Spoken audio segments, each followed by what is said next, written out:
What is going on, guys? Rated Designs here, and today is going to be another tutorial. I'm going to start cranking out videos, guys, just because I feel like the reason I'm not getting many views is because you guys want more content. You guys want to see more and more and more. So what I'm going to keep doing is I'm just going to keep uploading videos every 2 days, whatever it happens to be.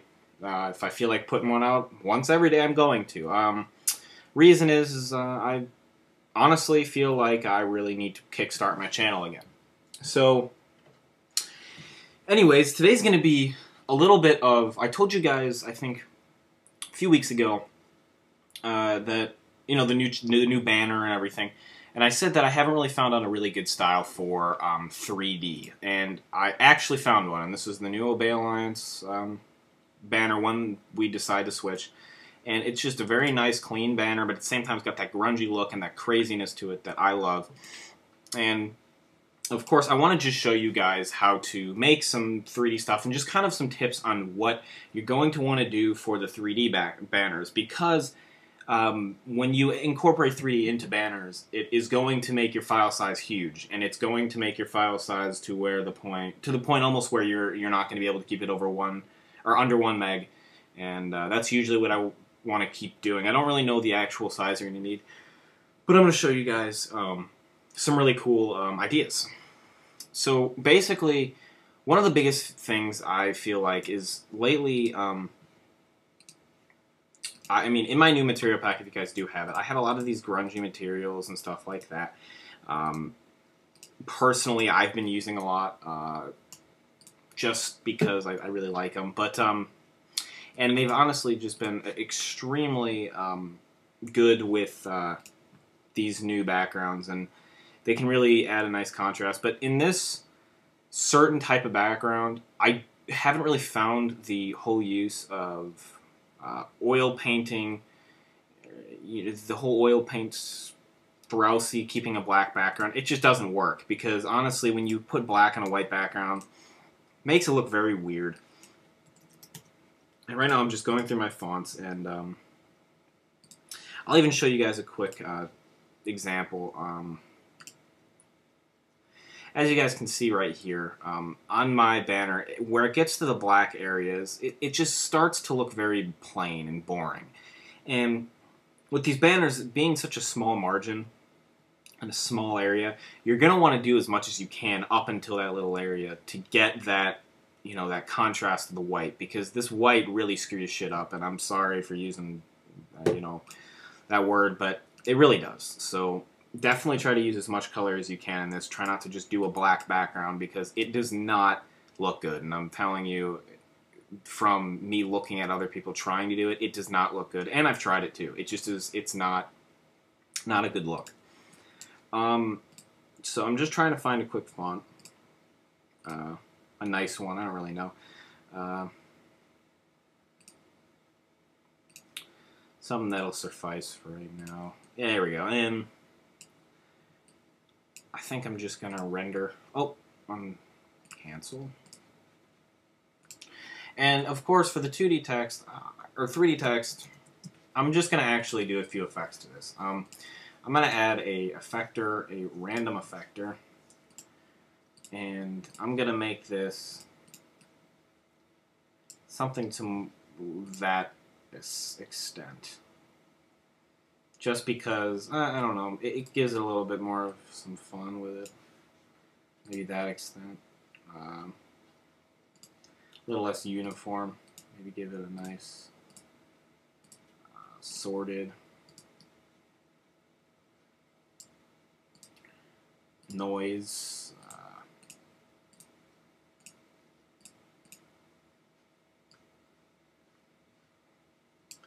See what it looks like. Yeah, it kind of looks okay, but you know, just add some random effectors, and then we're just going to render. The reason I add random effectors gives the text a little bit more, you know, effect to it. But as you guys render this out in Cinema 4D, of course, text settings, completely up to you. If you're going to go with a texture material, definitely don't go with the whole, you know, the outer rims of things, or whatever, the indented text type thing. Definitely don't go with that. Just render out a text color and be done with it. You can do that all in Photoshop to make the feel of it really grab onto something and stuff. Most of the things that I found that really works, which I'm actually very excited about because I think it's really cool, is that flares are huge now, and they really can make a background look really nice, or a banner, shall I say, look very, very nice. A lot of people have kind of said and good FU to the flares and started using other stuff. So no, this is actually really cool. And the color corrections too. No more grayscale stuff. It just still throws it off. It looks like a gray and it just doesn't look right. And I'm telling you guys, the best way to do it is keeping it simple with this 3D, but at the same time making it look sophisticated and crazy. So as we get this to render, I'm going to show you guys what we're going to do. So if you guys have my template that I'm sure you have, the first thing I always do is I always create a new layer and I make a border. And what this border is I'm going to show you real quick. I take, oh, I'm sorry, I made a white. You're going to want to take a full black. You're going to want to click black straight down this background, and you're going to take an eraser. I use about 308. Click in the middle of your banner width area and just drag all the way across. And then kind of screw around and maybe bring out a little bit more of the gray. And you'll be able to see it on your screen. And you're just going to want to have a gray bar, and this is exactly what you're going to have. Now, the reason you're not going to be able to see all this area is because, honestly, who uses YouTube on a TV? I mean, no one's going to be able to want to see this huge black area. No one cares. So you're just going to keep that at 100%. You can screw around with it and, you know, keep a 50 if you want. It's really up to you. I keep it between 50 and 100, just depending on the background I'm doing. But for this one specifically, I'm going to be using 100. Anyways, what we're going to do is we're going to grab our brush. And for this one, I'm going to actually do a really nice green. And actually, we're going to do orange. And the reason I'm going to do orange is because I love orange now. I don't know why. It's just been a phase I'm going through. I just really like orange. Kind of something I like. But I'm going to show you guys a really nice way to add color without using gradient overlay or light rays or something like that. I'm just going to add a really nice lighting effect to this. So give me 1 second. You're going to grab a soft brush. I usually do about 754 pixels. Right? Try to center everything.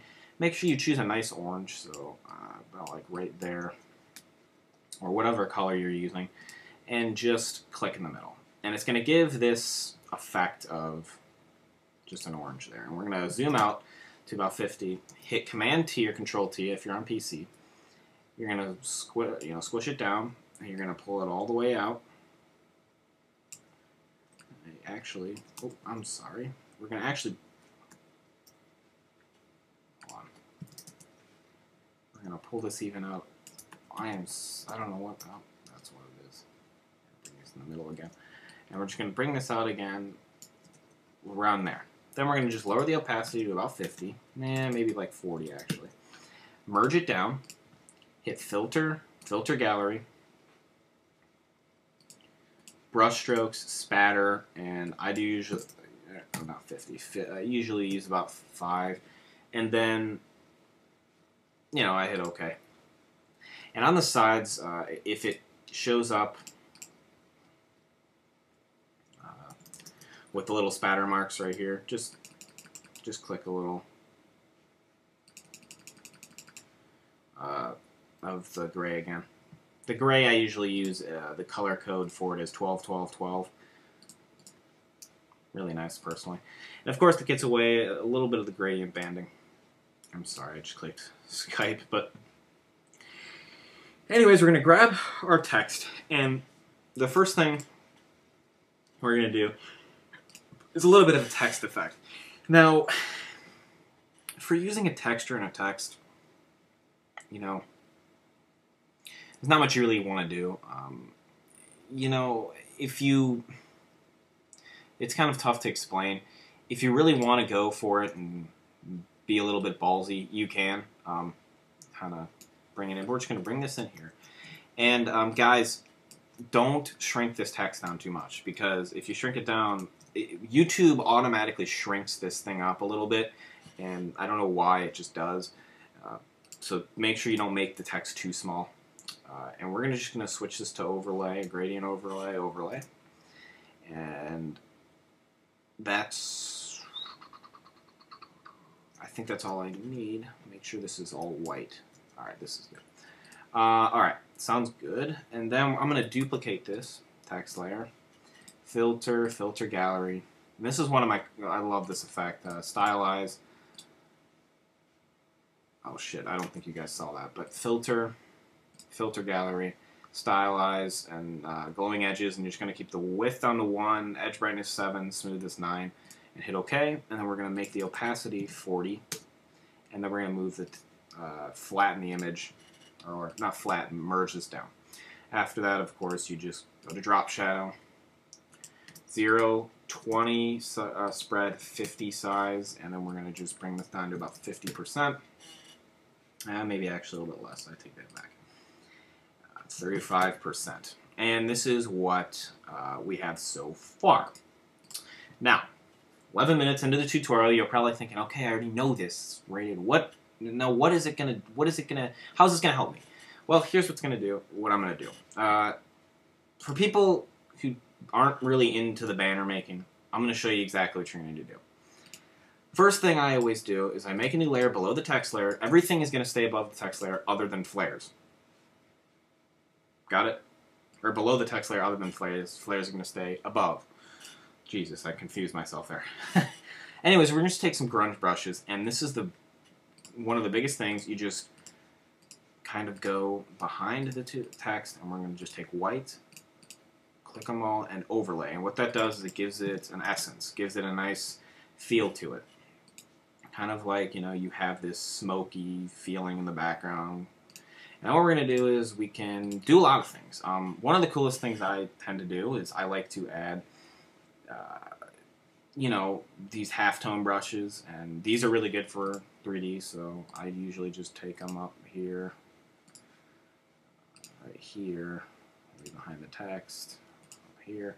And you just switch to overlay again. And then we're just going to lower the opacity. And that's basically all we're doing for the brushes.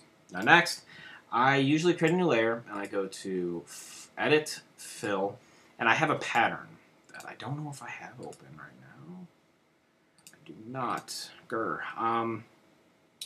Okay, let me just open this up, and I'm going to show you guys this real quick. You should have it if you downloaded my graphics pack, or my material pack, you'll have it. It's the grid pattern. You're just going to hit Edit, Define Pattern, and hit OK. It doesn't really matter what your name is. And then you're just going to make sure that you have that new creator created. Hit Edit, Fill, click the Use to Pattern, and just click that pattern, and it's going to fill this whole back area up with it. Now, what I'm going to do is just to make sure that this black area still isn't registered, so I'm just going to erase the top and the bottom that we don't see. And secondly, I'm going to erase these sides. Reasons, you'll see them very soon. And I'm also going to pull this all the way down to the bottom. Now, what I'm also going to do is I'm going to start clicking random eraser marks in this, and you'll see that why. And you're just going to want to take little dots and just a little eraser marks and cool looking stuff. And you're just going to want to layer style this little blend mode to your nice color dodge. And about 25%, maybe a little bit less, 15%, depending upon what you like. And what it does is it just gives it this nice checker effect. Now, here comes some of the really cool effects that, in my opinion, I feel are a little underrated. We're just going to add some curves to this. Little curve, and I'm just going to do a little color correction for you guys.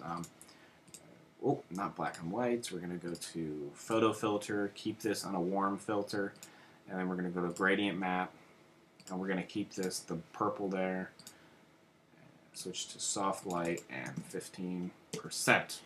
Now, what it does is it brings out the orange. That's really biggest point of everything is I just want to bring out the orange, emphasize the orange, biggest part.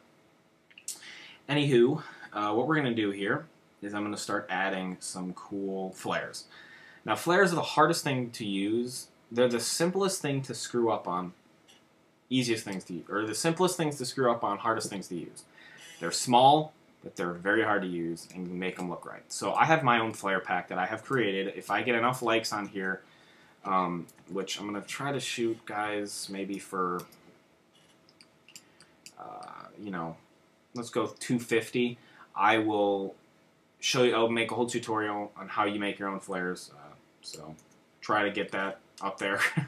But what I'm going to do here is I'm going to bring this flare and I'm going to pull this in and just bring it down kind of something to like this. And what this does is on top of this flare has a lot of cool dirty effects to it. And the reason I have that is because, hold on, first I'll delete this part. I'm going to just delete the top. Sorry about this. But yeah, the reason I have pre-made ones that I've made is because I'm so sick of using everybody else's, or using ones I found in packs from years and years ago. I just want to use mine, so I'm using mine, and just how I'm going to be. But yeah, so this is basically one part of my flare. So the flare, as you guys can see, kind of with flares, and I'm going to teach you guys a quick trick. Is these flares do not, they direct light in a certain area. So if they're coming from the top, you're always going to want to have your flare accenting everything from the top. Just how it is. That little bulb in the middle you guys see here, that is always trying to show you, okay, here's your starting point, and that is where the light's coming from. The rest of it is, wherever you feel like it wants to go. So for instance, this one, this is going to set up my next one. So as you guys see, the top light area is coming down. So what I'm going to do is I'm going to put the flare over the O, try to center it, erase the top area. Make sure you're using a soft brush for this, guys, because it just is awesome.